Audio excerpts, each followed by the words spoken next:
October 1998.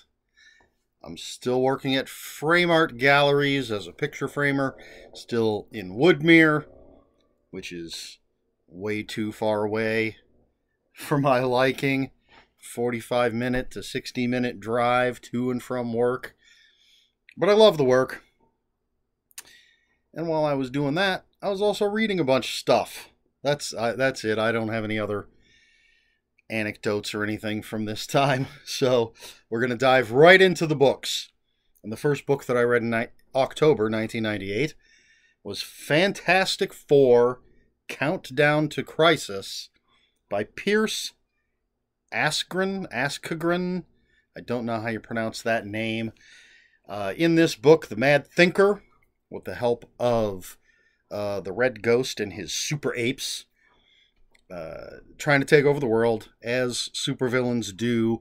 The Mad Thinker is replacing world leaders with duplicates. And one of those replacements is Reed Richards, Mr. Fantastic of the Fantastic Four. And so the other members have to try and stop them. The Mad Thinker and the Red Ghost and his super apes. It's fun novel. I like the Fantastic Four well enough. They sort of fall in the middle between my, I don't want to say dislike of the X-Men, but apathy towards the X-Men generally, and my fandom of the Avengers, or even more the like street level sort of B characters, Moon Knight and Shang-Chi and Iron Fist and all those, and the monster characters. Fantastic Four kind of falls in the middle. I like them well enough, especially if you have a good writer on the comic. So a novel like this, it's fun. I enjoy it. I followed that up with Triangle Imzadi 2 by Peter David. This is a Star Trek The Next Generation novel. And it takes place during the time that Deanna Troi and Worf had a budding relationship. Even though, so Imzadi is a Betazoid, I think is what they're called. It's a Betazoid world for two souls that are meant to be together, essentially. And that was Riker and Deanna Troi. But apparently things didn't work out. So now Deanna Troi's in a relationship with Worf. And all I could find about this book, without digging incredibly deeply, was it's about the triangle between Riker, Worf, and Deanna Troi. Couldn't find out anything else about the plot. But I love Peter David's writing. He does good Star Trek.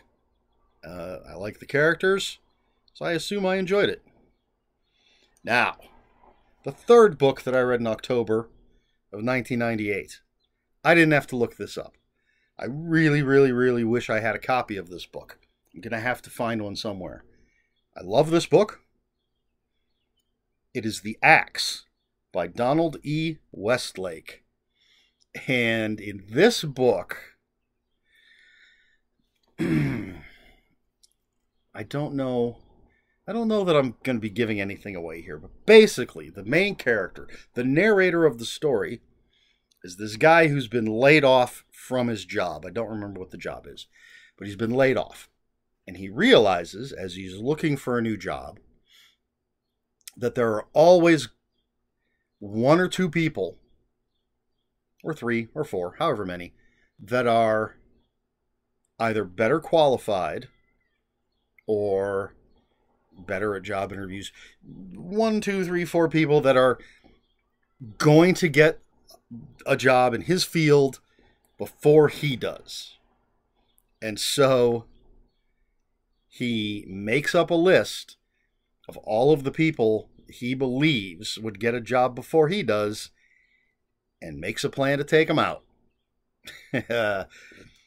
This book is fantastic.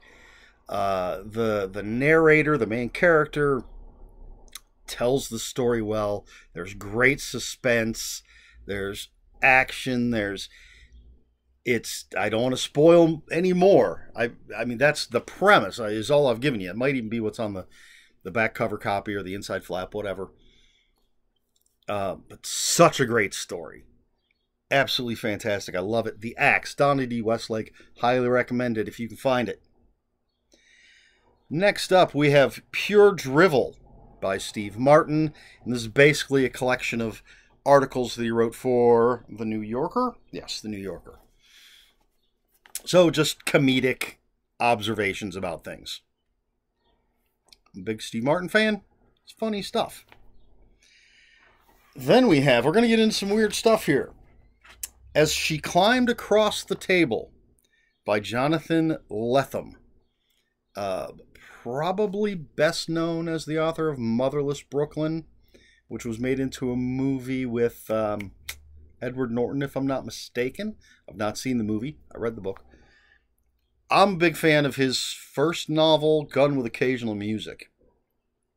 Fantastic book. But As She Climbed Across the Table, what do I have? Okay, so this is the one. You have this physicist named Alice, and she breaks up with her boyfriend, Philip. And the reason is because she and her co-workers have created this void in the universe, I think is how it's described. They call it lack. Because there's nothing, it's a void. It's a lack. And sometimes it'll suck some things in, but some things it won't, as if it has a personality, it has preferences. And so basically Alice has fallen in love with lack. Philip's trying to win her back. Very weird stuff. The kind of thing that I would expect from Jonathan Lethem at this point in his writing. I didn't like it as much as Gun with Occasional Music, but I absolutely love that book. But I think I like this weird kind of esoteric, thinky kind of thing from Jonathan Lethem. Then we have Return of the Wolfman by Jeff Rovin. Now this is an official Universal Monsters novel, and it actually starts right at the end of Abbott and Costello Meet Frankenstein. And we see what happened to the Wolfman, Frankenstein's monster, and Dracula. And then we jump ahead 50 years, I believe it is, and Dr. Caroline Cook goes to this castle. I can't remember if she inherits it, why she goes to this castle. But discovers that Larry Talbot, Frankenstein monster, are still there. She agrees to try to find a cure for Larry Talbot of his wolfmanism and figure out how to destroy the monster. But then Dracula shows up, and he's, of course, has his own nefarious plans. Fun. I love the Universal Monsters. I'm not really sold on Jeff Rovin's writing style, but if you like the Wolfman, Dracula, Frankenstein's monster, all as portrayed in the Universal films, it's a fun book to read. And now we're back. Girl in Landscape by Jonathan Lethem. Now this one is about a 13-year-old girl named Pella Marsh. And after she loses her mother and home, she and her family move to another planet with these weird aliens with weird names, like Monkey Dumpster. I don't know. I know Dumpster was part of one of them. And the aliens don't seem to like the humans. And so Pella sort of tries to become a liaison, I think, between the aliens and the humans, but then she hooks up with this loner. And there's a sort of an old Western kind of feel to it. I remember this even less than As She Climbed Across the Table, and I think I liked it less, but it's still Jonathan Lethem. He's an entertaining writer. Now here's something I regret. Another book I wish I still had. Although The Axe I don't think I ever had. I think that was a library book. I don't think I've ever owned a copy. But I did own this book. Unfortunately, this was a time of transition, a time of too many bills, and I had to sell some things. I can't believe this is a book that I sold. This is A Fistful of Stories and Articles by Joe R. Lansdale. And it's basically what it sounds like. It's a collection of short stories and nonfiction pieces by the master, Joe R. Lansdale. And yeah, I do not have this anymore. I checked my Joe Lansdale shelf. It's not there. But it's great stuff. It's Joe R. Lansdale. All right. And then we have The Monkey Wrench Gang by Edward Abbey. I feel like someone must have recommended this to me. I don't believe I stumbled across Edward Abbey by myself. I do believe I've read other things by him. I think I've mentioned those. But The Monkey Wrench Gang is basically a novel about some eco-terrorists. They're the heroes. This guy comes back from Vietnam, and the open land that he loves is under development, and so he gathers a group of people, and they're committing eco-terrorism. And there's action, and there's philosophy, and all sorts of great stuff. Edward Abbey, huge proponent of the ecosystem, this book's a lot of fun. And then a classic, another one that I don't have, and I need to get it. This is Something Wicked This Way Comes by Ray Bradbury. I need to rebuild my Ray Bradbury collection. Of course, this is the classic story, excuse me, of a dark carnival that comes to town, and the darkness that it brings. It's a coming-of-age story. It's a companion to Dandelion Wine, I believe. Some people call it part of a trilogy. I don't know what the third book is, but it takes place in the same town. Again, I don't recall the name of it, the name of the town, but a classic book, and a great, again, coming-of-age story. And I need to get a copy again and reread it. Reread all that old Ray Bradbury. Fantastic writer. I met the man once. All right, then we've got 2 books to go. So as I always like to say, the penultimate book of October 1998, The Wild Wild West by Robert Vaughn. So The Wild Wild West, for me, was a TV show back in the day. It starred Robert Conrad. It was about James T. West and Artemis Gordon. They were secret agents of the United States, and they fought, think like James Bond in the Old West. Their headquarters was on a train. They had crazy gadgets, especially crazy for the time. And Artemis Gordon was a master of disguise. They would go up against weird supervillains.